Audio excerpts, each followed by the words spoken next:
Last Halloween, Rockstar released the North Yankton Survival, which had us go all the way to North Yankton's graveyard to fight the undead in a variety of different ways. From possessed animals, armored enemies, exploding zombies, firing zombies, and even an undead mage that covered the entire playing field with some kind of funky gas. There was a lot of fun to be had within the survival. It was challenging and it was just really well put together.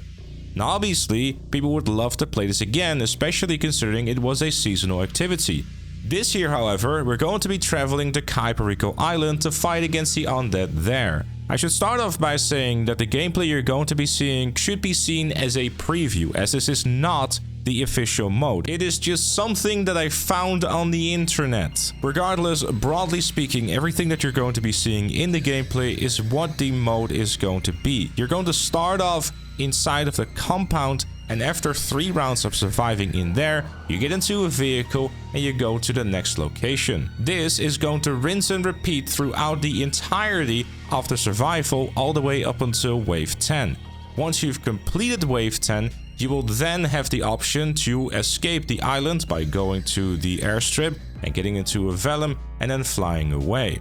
Or you can decide to choose between the 4 locations you've just been surviving in over the past 10 waves and then continue on with endless waves. But that is not everything, because obviously a new location also means new enemies. First and foremost, the undead are all dressed as Cayo Perico residents, or well, former residents I should probably say. The armored enemies return, as well as the fire and also the exploding enemies, and of course also the undead mage. The fire zombie, however, is a little bit different than it was last time in North Yankton, because in order to be no longer set on fire, you actually have to kill the zombie that set you on fire. Obviously meaning that if you do get set on fire, you have to prioritize taking out that enemy first. There's also a few new enemies here too, which are rather cool. First up is a zombie that you can only take out by using a melee weapon. And they're using a musket, and they will hit you.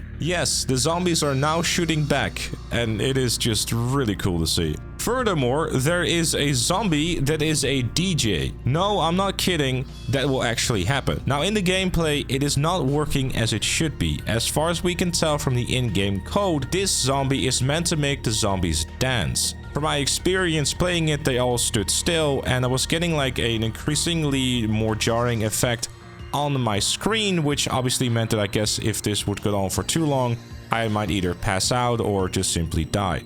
I simply don't know, because obviously when I was playing it, it wasn't working completely as intended. There should also be some music with this too, but generally speaking, this should be probably the most funniest effect you're going to be having in the entirety of your playthrough. And finally, there's the Undead Panther Trainer, which will constantly spawn panthers that are also possessed. And the only ways to stop those possessed panthers from spawning is by killing the Undead Trainer himself. And for those who have a keen eye, he does look familiar. Now you would assume that if you were to fail the survival, you would just simply see the end screen and that's it. That's not entirely true, as you'll be washed up to the Vespucci beach. Yes, they really pulled out all the stops on this one, and it's honestly a top 10 activity within GTA Online. I'm just gonna say it. It is really cool, and I cannot wait to actually play this in-game on the official version come October, because honestly, they have knocked it out of the park with this one for what we can tell so far. But aside from that, I'll just leave you with some raw gameplay for you to enjoy. Thank you everyone for watching, and I'll see you all later.